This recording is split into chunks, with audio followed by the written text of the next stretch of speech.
حاجة بس مهمة جدا عايز اقولها كأقوى فرصة استثمارية موجودة دلوقتي. دايما العميل بيكلمني وهو متلخبط يا باشمهندس، بروكر كتير بيكلموه وبيكلمني بلاقي العميل تايه، بيبقى مثلا ميزانيته من 4 مليون ل 5 6 مليون 7 مليون 10 مليون، وهو تايه ماهوش عارف اشتري في الابراج، اشتري في الحي المالي والحكومي، اشتري فيما هو خلف الابراج عند الام يو 7 في المدينه التجاريه بتاعت بيراميدز. الفرصه اللي موجوده لحضرتك النهارده في المكاتب الاداريه انك تجيب في مشروع اوبسيديار، لان انا عندي دلوقتي سعر المتر الواجهه المباشره على محور بن زايد والنهر الاخضر في المشاريع من ارقى لمنصات من 85 ل 90 ل 95 الف. ده الاداري. فلما الاقي اوبسيديار النهارده في بعض المكاتب موجوده معانا احنا حاجزينها لينا ب 65 الف والخصم 15%، والمعلومه اللي عندي ان الشركه هتخلي الخصم من 15 ل 10 وبعد 10 هيبقى 5%. يبقى العميل كسب في وقت صغير مظبوط، وفي نفس الوقت هو مشتري ب 65 الف، يعني ارخص من الابراج اللي حوالين منه وارخص من الحي المالي دلوقتي. الحي المالي دلوقتي بقى بيتكلم في 71 الف جنيه لغايه 80 الف جنيه. وزي ما قلت ليه حضرتك ان شريط الابراج انا بسميه شريط البورصه، لان سعر المتر الاداري فيه هيوصل في خلال سنه ونص هيعدي ال100 قوي بكتير، وبالذات لما المشروع بتاع فوربس لما ينزل. في بعض الوحدات دلوقتي والمشاريع دلوقتي عدت ال100 بالفعل، حصل اصلا. ده كده يعني اقوى فرصه للعميل ان هو يجيب في على محور بن زايد في شريط الابراج في قطعه ارض مش هتتكرر تاني، والمنطقه دي مش هتتكرر تاني. والشركه شغاله انشاءات حاليا وجابت شركه اتصالات مصر عشان تدعم المشروع بتاعها ويبقى المشروع فعلا قوي بالمقارنه مع المشاريع اللي موجوده على نفس الصف. طب بالنسبه للشق التجاري، الشركه برضو النهارده عامله لونش وابتدوا فتح المرحله التجاريه بتاعتهم. يعني انا ما عنديش مطور موجود في شريط الابراج، مفيش مطور في شريط الابراج سواء من اول هتلاقي ان حصه التجاري بتاعته باعها بنسبه، يكون لسه بادئ بالاسعار الافتتاحيه بتاعته كتجاري، يكون لسه المشروع بخيره، اقدر اشتري فيه محل، اقدر اشتري فيه مطعم، اقدر اشتري فيه حاجه راقيه لسه في بدايه السعر بتاعها. وكمان الفتره الجايه بنسبه كبيره قوي ممكن يكون في بدايه الاسعار تلاقي اسعار وخطط سداد بتوصل لغايه 10 سنين 10%، 10 سنين، واول 3 سنين 15% متوزعين على اول 3 سنين. دي المعلومه اللي موجوده عندي. في شريط الابراج السياحيه الفرصه ان انا اخد المشروع يكون لسه بخيره ويكون معايا طريقه دفع مريحه لغايه 10 سنين، والكلام ده بيفرق جدا جدا مع حضرتك في القسط.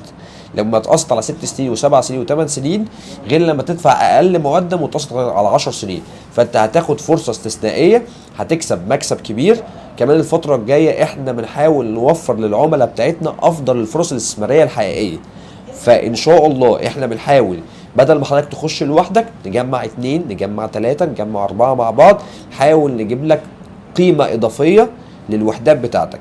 فالفترة الجاية احنا هيكون توجهنا على مشروع اوبسيديار، لان ده هيكون فيه فرصة حقيقية للعميل. انا عايز العميل يستثمر ويكسب بجد مكسب فعلي. انا مش دوري ان انا اجيب ده بالفعل في المكاتب الادارية لما جمعنا مجموعة عملاء ودخلنا وخدنا حصة في مكاتب ادارية في المشروع اوبسيديار، وكان القسط بتاعها على 10 سنين وزي ما كنا قلنا للناس، والقسط هيرجع تاني لغاية 6 سنين.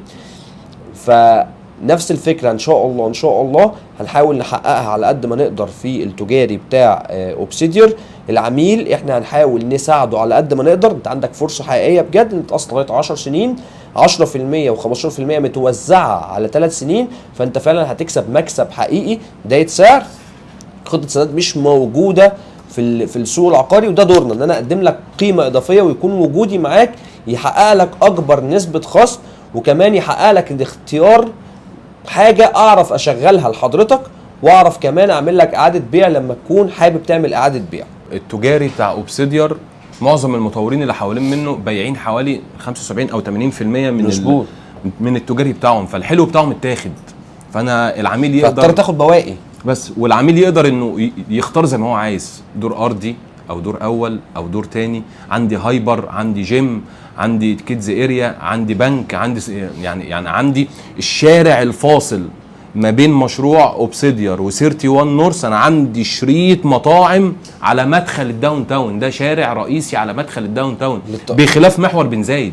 عايز اقول كمان للتوضيح ان محور محمد بن زايد الابراج السياحيه اللي موجوده فيه، في بعض الابراج وصل المتر فيها للدور الارضي ل 400 و 450 الف. نايل بيزنس سيتي في مشاريع تانية بتتكلم فيه 350 الف. اركا انت عندك فرصه وإيرفلينز حقيقيه دلوقتي في مشروع اوبسيديار لما تاخد حاجه على محور محمد بن زايد، هي القيمه المضافه بتاعتها.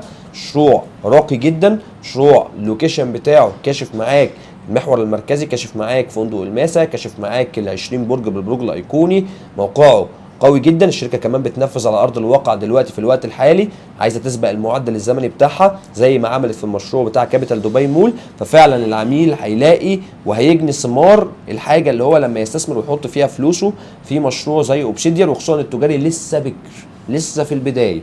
فاحنا هنحاول نعمل اقصى ما عندنا عشان نحقق افضل فرصه استثماريه للعملاء بتاعتنا.